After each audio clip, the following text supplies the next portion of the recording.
He paid her to carry his child. She signed the contract to survive. But when the babies arrived, he fell to his knees. Not for business, but for love.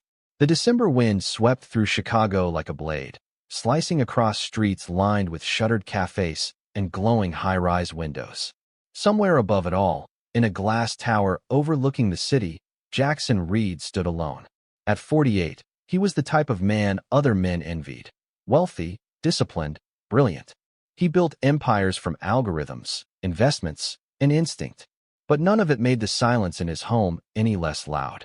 There were no children's voices echoing down his marble halls. No warm hand brushing his shoulder when he stayed up too late reading market reports. His wife had died 5 years ago, and with her, every illusion of warmth left the house. Since then, Jackson focused on one thing: preserving his name. Not through love, through legacy.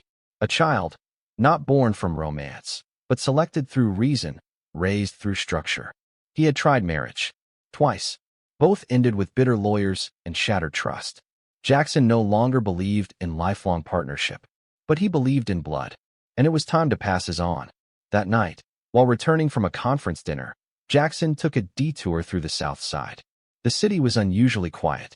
He didn't usually drive himself, but the chauffeur had taken the night off, and Jackson had wanted the control. Control was everything. The red light caught him near an old bus stop. His Tesla rolled to a smooth halt. Snow flurries blurred his windshield. That's when he saw her.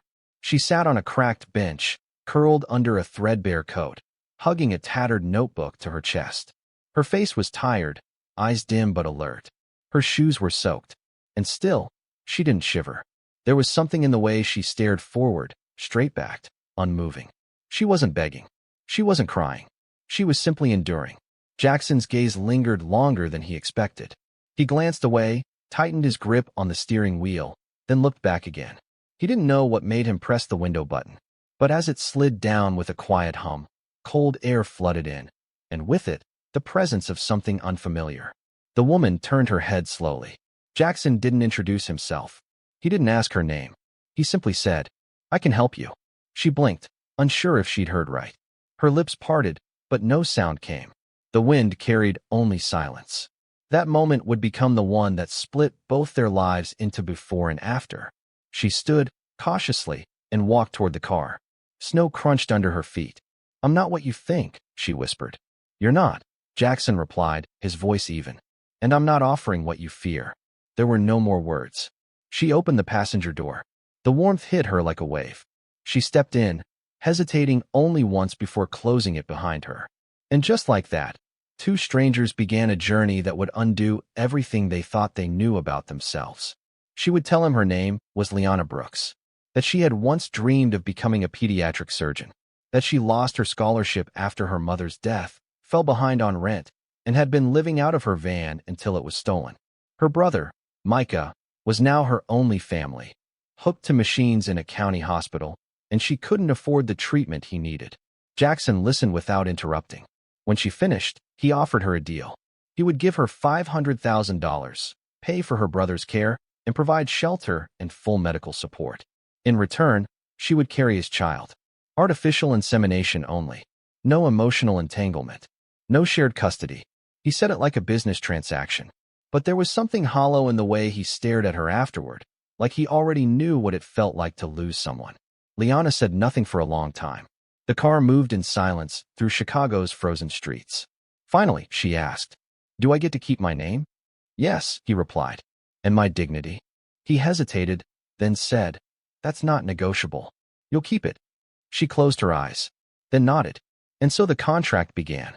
The morning after their silent agreement, the snow had stopped falling, but the cold remained sharp, cutting through even the thickest coats and unspoken intentions. Jackson drove without a word, eyes fixed on the road as if it might offer clarity. Beside him, Liana sat still, her hands clasped over her worn journal, the only relic of a life that once held hope and structure. She didn't look at him, didn't ask where they were going, as if her consent the night before had already rewritten the direction of her life. The mansion appeared slowly, emerging from behind iron gates and tall evergreens that stood like silent sentinels. To Liana, it looked less like a home and more like a museum of control, symmetrical, pristine, untouched by anything spontaneous or unplanned. She stepped through the doors and was greeted not by warmth, but by silence echoing off marble floors. A staff member appeared like a shadow, said nothing, and guided her wordlessly to a room that was larger than any place she'd ever lived in. The bed was made with military precision. The closet was already filled with clothes and soft neutrals, no labels, no questions. Everything was designed to erase the self, to make space for something new. Liana bathed slowly that afternoon, letting the warmth of the water pull at the tension lodged in her spine. In the mirror, her reflection looked unfamiliar. Cleaner, yes, but still exhausted. Her body bore no signs yet of what she had agreed to carry. But deep within, she could feel something shifting, not just a beginning, but a quiet farewell to everything she had been. Across the house, Jackson sat in his home office, reviewing contracts he no longer cared about. The usual sharpness in his thinking had dulled. Numbers danced meaninglessly across the screen. Somewhere between midnight and morning, his world had changed, not outwardly, but in the quiet corners of his mind where certainty once reigned. He tried to tell himself that everything was under control, that this was just another transaction. But control, once ironclad, now felt like paper when wet. In the days that followed, the terms of their agreement took shape in careful routines. Appointments were made with the fertility clinic, elite, private, discreet. A driver took Liana every other day for medical assessments, hormonal preparations, psychological screenings. The doctors never asked too many questions. Their eyes lingered a bit longer than usual, but they said nothing. They had seen stranger arrangements. Liana followed the process without resistance, but she did not forget who she was. Every evening, she wrote in her journal, not about Jackson, not about the mansion, but about Micah, her brother in the hospital, her reason, her anchor. The money had already started paying his bills. The doctors said his chances were better now. That was enough. That had to be enough. Jackson rarely spoke to her. They crossed paths and shared spaces like strangers on parallel tracks. He watched her sometimes from the doorway, reading, writing, staring into the garden that bordered the back of the house. There was something about the way she existed so completely on her own terms that unsettled him. He hadn't expected this much presence.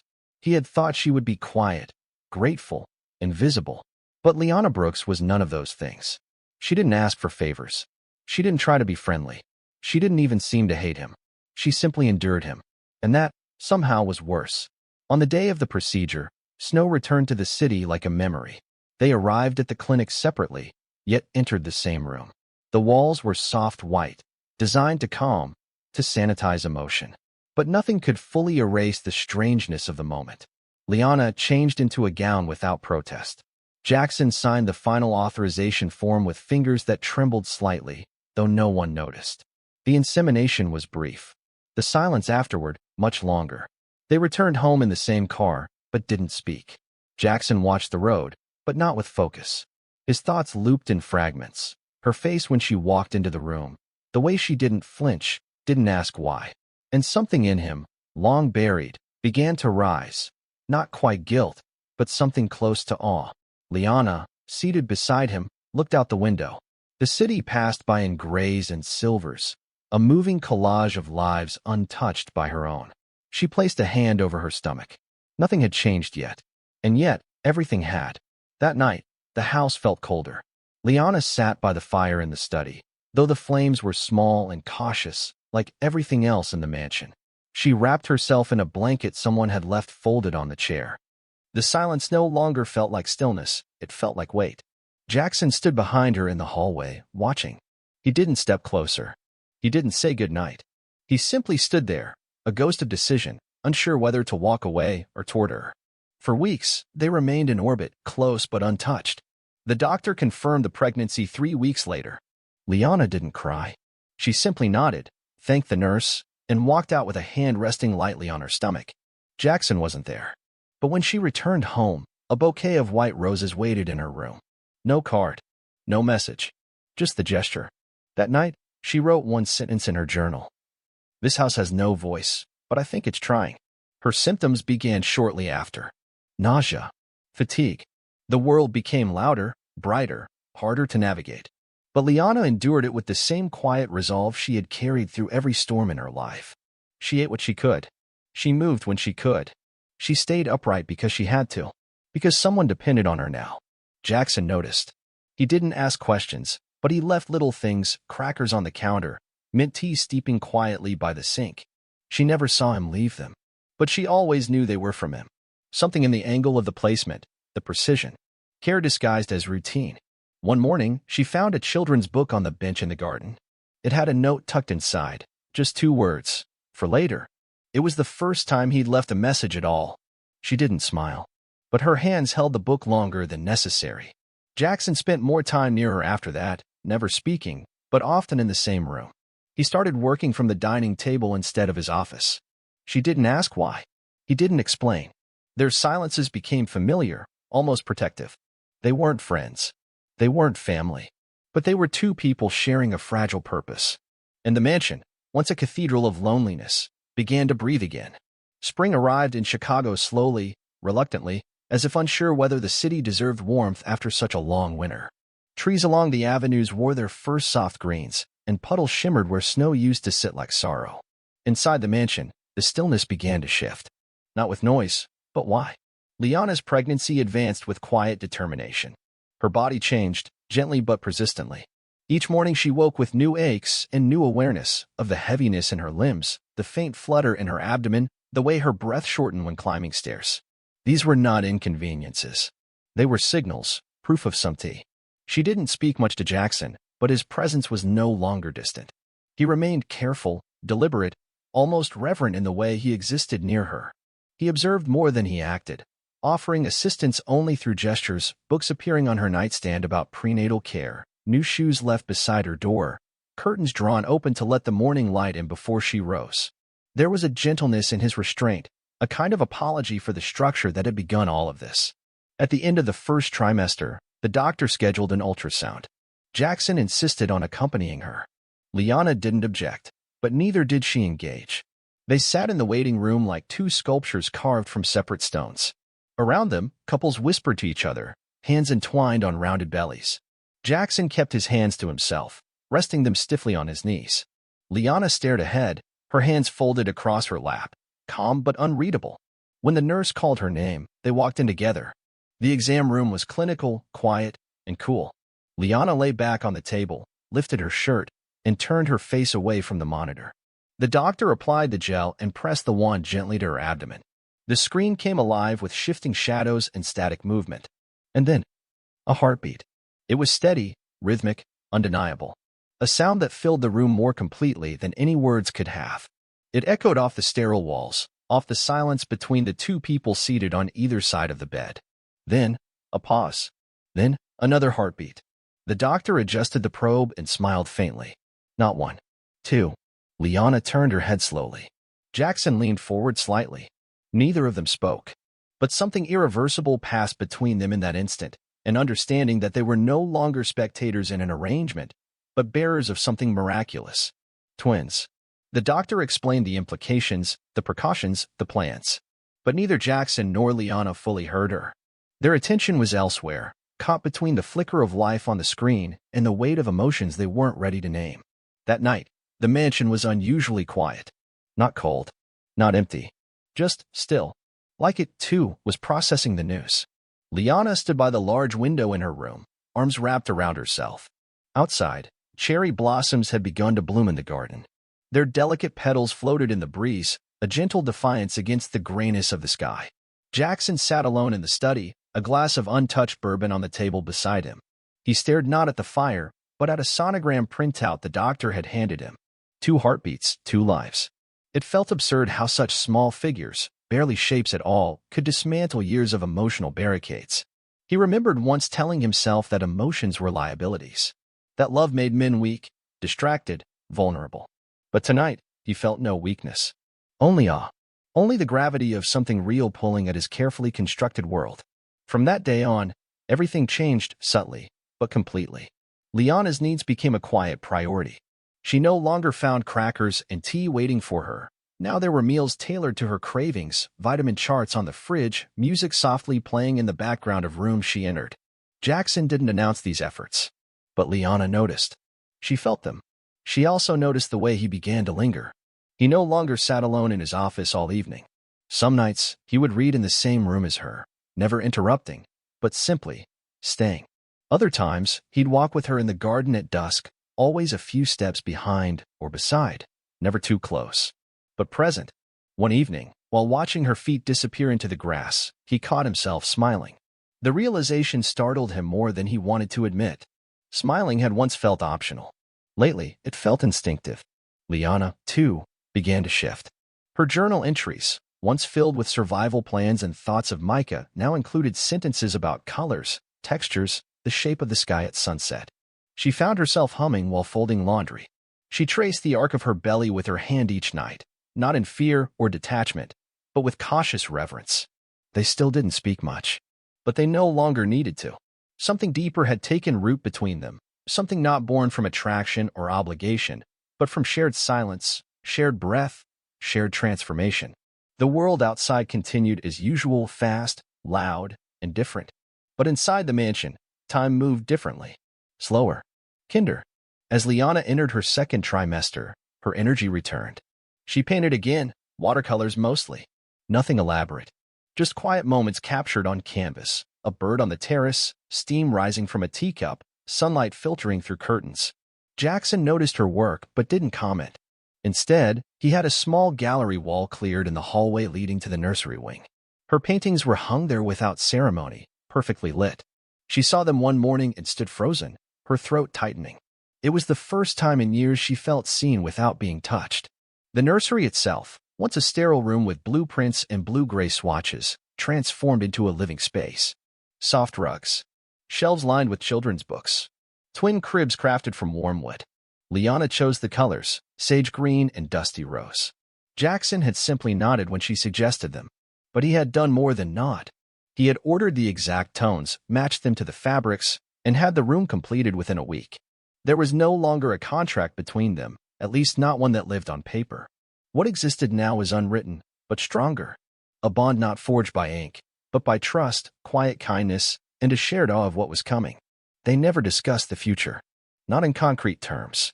Not yet. But there was something in the way Jackson lingered in the doorway after wishing her good night.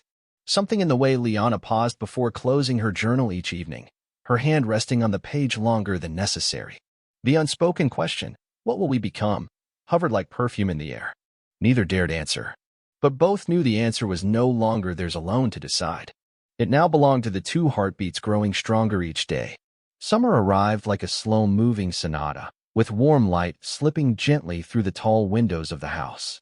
The mansion, once a citadel of silence, now carried an unnamed warmth, not from sunlight, but from the presence of two people who had entered each other's lives through silence and remained through something unspoken.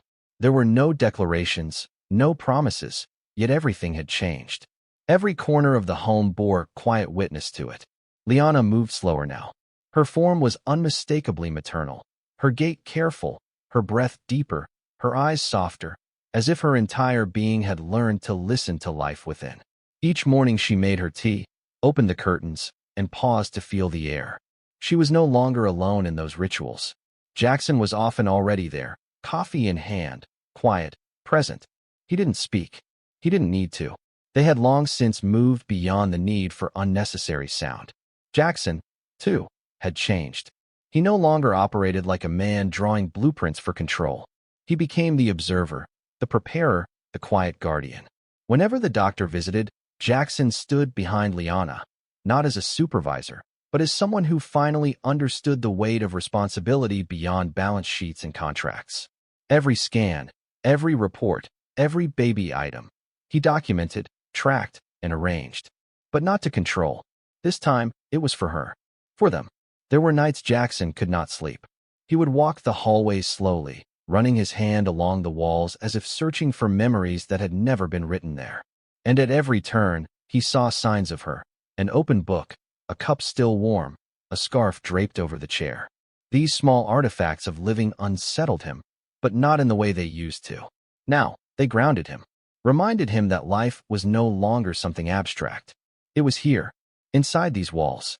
Liana, too, had grown into the space. not because of its grandeur, but because of its humanity. The scent of fresh bread from the kitchen, birdsong at the balcony, the way hallway lights always came on before she entered a room. These were things that made her feel cared for. Not as a guest, not as a subject, but as someone seen. And on the wall where her paintings once hung in isolation, the gallery had expanded. Jackson had never taken a single one down. But not all was calm. Some afternoons, Liana sat alone on the garden bench, one hand gently stroking her belly, the other gripping the edge of the seat. Her thoughts drifted. Sometimes they returned to the contract. Though never spoken of again, its shadow loomed over everything. She wondered, when the babies arrived, would everything revert to its original plan? Would she walk out of the house and leave behind 3 hearts, 2 small ones she carried and one unexpected one she had grown to feel? Jackson sensed it. He saw it in the way she looked away when their eyes almost met, in the way she organized her drawers too precisely, as if trying to make her presence easier to erase. He had prepared everything: healthcare, legal documents, trust funds. But he had not prepared for the dread of losing what he hadn't meant to find. As the due date approached, that dread grew heavier, like a fog settling before sunrise. One afternoon, as the rain tapped softly on the window panes, Liana stood by the glass, watching the water slide down in delicate lines. Her expression was unreadable, a mixture of peace, weariness, and something else. In her dreams, she still saw Micah, her younger brother, the only person who had ever called her little mama. He always asked the same question: "Are you going to leave them?" And every time, she woke with no answer. A week later, her blood pressure began to rise. The doctor recommended hospitalization for observation. Jackson drove her himself. The car ride was quiet. They didn't touch. But through the reflection in the window, their glances met and lingered. The hospital room was private, serene, and filled with details only someone who cared would notice. Fresh white roses stood in a vase that changed daily. A blanket in her favorite shade of sage was folded at the end of the bed. And beside the monitor, a framed ultrasound photo, 2 blurred figures with the words handwritten below: "They're already loved." She didn't know who wrote it, but she knew who understood her well enough to say everything without saying a word. The days in the hospital moved slowly. The swelling in her ankles increased. Her breath shortened, but she never complained. Jackson came every day. He didn't hover. He didn't offer false comfort. He simply stayed, sat on the couch across from her bed and read, worked, or watched her sleep. Every time she opened her eyes, he was there. They never called each other by affectionate names, never held hands in public, but the bond between them had long outgrown definition. On a misty morning at the end of August, Liana felt the first wave of pain. She didn't scream, didn't panic. She simply gripped the hospital sheet, closed her eyes, and began to breathe in the rhythm she had practiced in private for weeks. Jackson was beside her, holding her hand. It was the first time they had truly touched. She didn't pull away. Time lost its shape. Hours passed in a haze of movement and silence. Then a cry, and then another. A boy, a girl, 2 fragile bodies, wet and wrinkled, full of defiance and grace, entering a world neither had asked for but would forever shape. Liana looked at them on her chest and broke, not from pain, but from a love so immediate it threatened to unravel her. Tears fell freely. She didn't try to hide them. She didn't need to anymore. Jackson stood by the bed, unmoving, tears blurring the edges of his vision. In his hand, the old ultrasound photo trembled. He looked at the woman who had changed him, the children who had made him human, and something inside him crumbled. There was no contract now, no agreement left to enforce. Just truth, raw and terrifying. Everything he had once vowed to keep to himself no longer belonged to him alone. It belonged to them, all 3 of them. 3 weeks had passed since the twins were born. The house had never been so alive. Cries echoed down marble halls. Lullabies hummed under breath, and light poured into rooms that had once felt sealed off from the world. The nursery, once a vision on paper, now smelled of milk, baby powder, and life. Yet in the midst of all this newness, a countdown quietly ticked away. Liana knew it. Jackson knew it. No one spoke of it. According to the original agreement, she would leave 90 days after giving birth. The contract, now gathering dust in Jackson's drawer, still held legal weight, even if neither of them had touched it in months. But every step Liana took down the hallway, every time she folded a tiny onesie or reached for a bottle, she felt it. Time. Thinning. Jackson watched her differently now. He had always looked at her with curiosity, with control, then with quiet reverence. But now, he watched her like a man watching a train he didn't want to miss, but couldn't bring himself to call back. He never asked her to stay. She never asked if she could. They lived in a fragile in-between. Each morning, Liana packed a little more. Not enough to make it obvious. Just small gestures, organizing her drawers, placing folded clothes back in the suitcase she had hidden under the bed. Her passport lay tucked inside a book she hadn't opened in weeks. She told herself she needed to go. She had made a promise. She had asked for money, for help, not a family. But each night she sat beside the twins. Something inside her unraveled. Every tiny hand grasping her finger, every sleepy sigh. Those things were not transactional. They were hers. Somehow, impossibly, they were hers. And she was theirs. Jackson noticed her silences deepen. He saw the fatigue in her eyes wasn't from lack of sleep. It was grief in waiting. One night, he walked past the nursery and stopped. Liana was sitting on the floor between the cribs, her legs curled beneath her, both babies asleep against her shoulders. The light was low, her face half in shadow. She didn't see him, and he didn't move. In that moment, he realized something terrifying. He was waiting for her to leave, because it was easier than asking her to stay. But easier wasn't enough anymore. The next morning, she descended the grand staircase, suitcase in hand. It was early. Too early. The house was still wrapped in quiet. She moved slowly, as if each step might break the fragile resolve she had forced herself to wear like armor. At the bottom of the stairs, Jackson stood waiting. He wasn't dressed in his usual suit. No tie, no jacket, just a plain white shirt, untucked, sleeves rolled. Liana froze. Neither spoke. Then Jackson did something he had never done before. He tore the contract. Right there in front of her, he reached into his coat, pulled out the folded document, and ripped it into uneven pieces. Not angrily, not theatrically, but with the weight of a man shedding a skin he no longer belonged to. Liana's grip on her suitcase tightened. Jackson fell to his knees. He said nothing, just looked up at her with eyes that no longer commanded, only pleaded. And finally, Liana stepped forward. Not because she had to, but because she didn't want to go. The decision had been made, but the healing had only begun. After Liana stepped forward and chose to stay, the silence that followed wasn't dramatic. It was sacred. There were no fireworks, no swelling music, just the stillness of two people standing on the edge of something unspoken, but deeply real. Jackson didn't ask her why. Liana didn't explain. Some things, once shared, don't need justification. They moved back into life like two people learning to walk again. Carefully, tenderly, with reverence for everything fragile. In the early days, there were small things. Jackson started spending mornings in the nursery, not just observing, but learning. He changed diapers, poorly at first. He held bottles with the awkwardness of a man untrained but determined. Liana didn't laugh. She just watched. Sometimes she stepped in.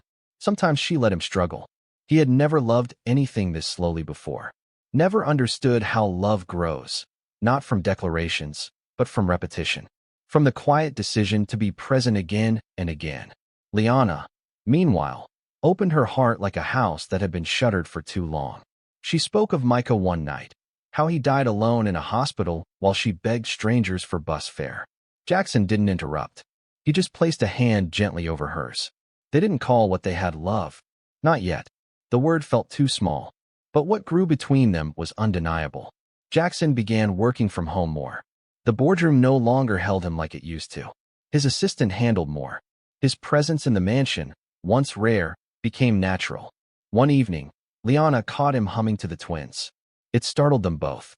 He wasn't a man who hummed. But he didn't stop. The walls of the house softened. Not physically, but in the way homes change when they become filled with laughter. The halls that once echoed emptily now vibrated with tiny footsteps and infant squeals. Paintings were moved to make room for finger-painted collages. Glass shelves were replaced with toy bins. And one day, on a quiet Sunday afternoon, Jackson brought in an old wooden rocking chair. It wasn't an expensive one. In fact, it looked out of place among the elegant decor. But he placed it in the nursery, sat down with one of the babies, and began to rock. Liana stood at the door, watching. He didn't see her. She didn't say anything. But in that moment, she knew they were no longer two people bound by an agreement. They were a family. Not perfect, but real. Sometimes, the most unexpected people write the most beautiful chapters in our lives. It's not blood, wealth, or contracts that make a family. It's the quiet choice to stay when leaving would have been easier. Jackson and Liana didn't find each other by fate. They became family by love, by presence, by choosing the impossible, together.